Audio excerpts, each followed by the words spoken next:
Buenas noches. El tópico que veremos el día de hoy es la introducción a los materiales poliméricos, partiendo desde una breve reseña. ¿Qué hace a un material polimérico? Revisaremos su clasificación e identificaremos cada uno de ellos. Bien, comencemos. La materia está formada por moléculas que pueden ser de tamaño normal o moléculas gigantes llamadas polímeros. Los polímeros provienen de las palabras griegas poli y mers, que significan muchas partes. Son grandes moléculas formadas por la unión de muchas pequeñas moléculas. La mayoría de los materiales poliméricos constan de largas cadenas o redes moleculares que frecuentemente se basan en compuestos orgánicos. La resistencia y ductibilidad de los materiales poliméricos varía considerablemente.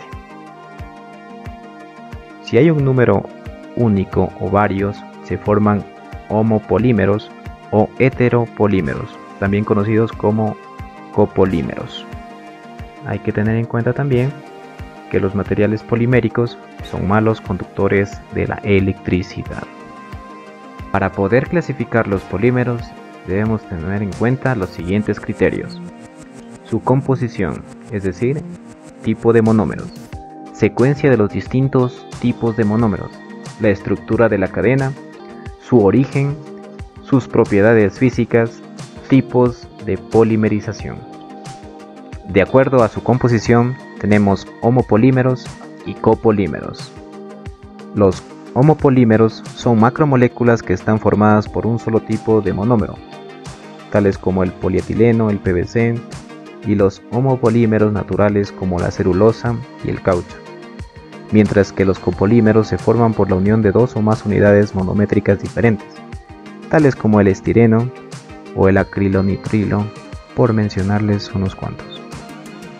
Continuando con la clasificación de los polímeros, ahora veremos según la secuencia de los distintos tipos de monómeros. El homopolímero se mantiene ya que es una cadena de un solo monómero, mientras que la variabilidad la veremos en los copolímeros, teniendo el copolímero regular, que varía del monómero A al B de manera ordenada. Luego tenemos el copolímero aleatorio, que mantiene tanto monómeros A y B, pero de manera indistinta. Luego el copolímero en bloque, que tenemos el monómero A con un número determinado y luego viene un número determinado de monómero B. Finalmente el copolímero de inserción, que en la cadena que existe de monómeros A, indistintamente en cualquiera de ellos se introduce el monómero B. Continuando con los criterios, ahora veremos según la estructura de la cadena. Tenemos lineales, que no tienen ramificaciones, entrecruzados, los polímeros poseen estructuras tridimensionales, y los ramificados, donde todas las moléculas tienen ramificaciones, es decir, pequeñas cadenas laterales. Otro de los criterios que analizaremos es según su origen. Los polímeros pueden ser de origen natural, es decir, sintetizados por la naturaleza, o bien pueden ser hechos por el hombre, y en ese caso se los denomina polímeros sintéticos. Una tercera posibilidad es que el hombre modifique un polímero natural con el fin de obtener un producto con determinadas propiedades.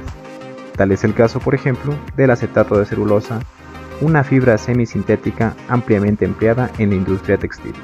Entre los materiales poliméricos naturales podemos distinguir las proteínas, los polisacáridos, como el almidón, los ácidos nucleicos y el hule natural.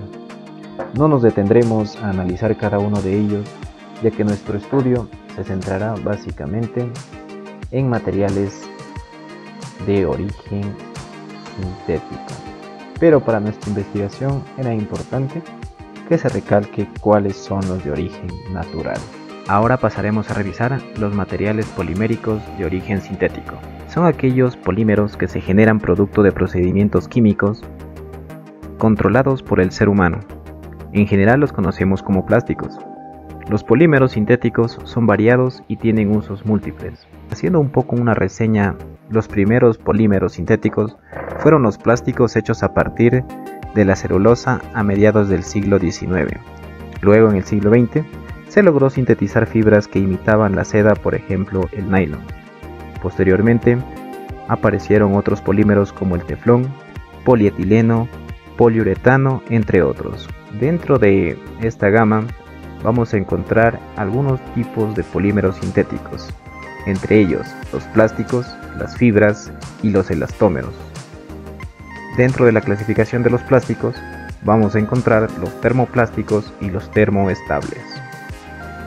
Es importante mencionar que los polímeros sintéticos se obtienen industrialmente por procesos de polimerización a partir de materias primas de bajo peso molecular. El campo de los polímeros sintéticos ha tenido un gran desarrollo en este siglo. Para ello basta mencionar 5 clases de polímeros ampliamente usados en la actualidad con fines muy diversos: los plásticos, las fibras, elastómeros, adhesivos y recubrimientos.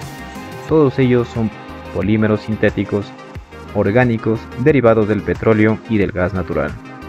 También el hombre ha desarrollado polímeros de origen inorgánico como la fibra de vidrio, fibra de carbono, el nylon, PVC, el poliestireno, polietileno, el teflón, etc.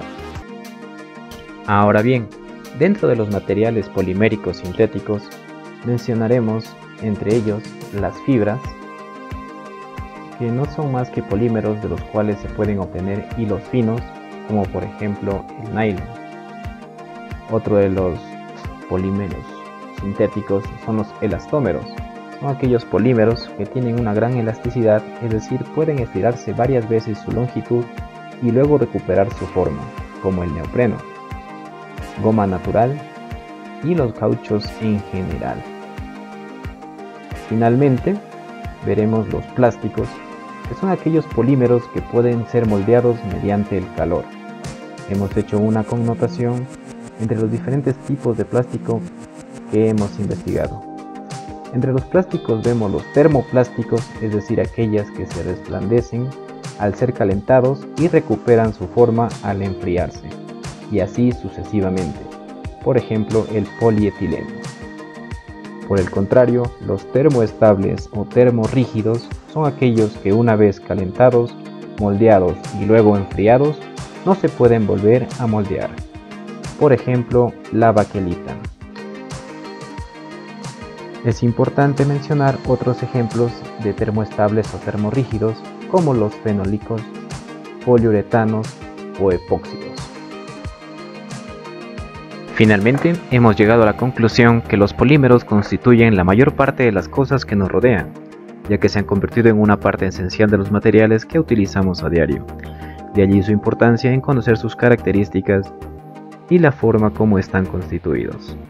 Además, nos dimos cuenta que en las relaciones resistencia-peso y rigidez-peso de los compuestos reforzados con fibras son muy superiores a los elementos o metales estructurales, en aplicaciones donde el peso es relevante, esto es, donde nosotros tengamos estructuras que podamos reemplazar por elementos mucho más livianos. Adicionalmente a esto, hemos creído conveniente adjuntar unos videos que tienen que ver directamente con el tema en cuestión, entre ellos pues los materiales y materias primas de ciertos polímeros, propiedades que no hemos tocado en la investigación y los polímeros biodegradables con una información un poco más profunda.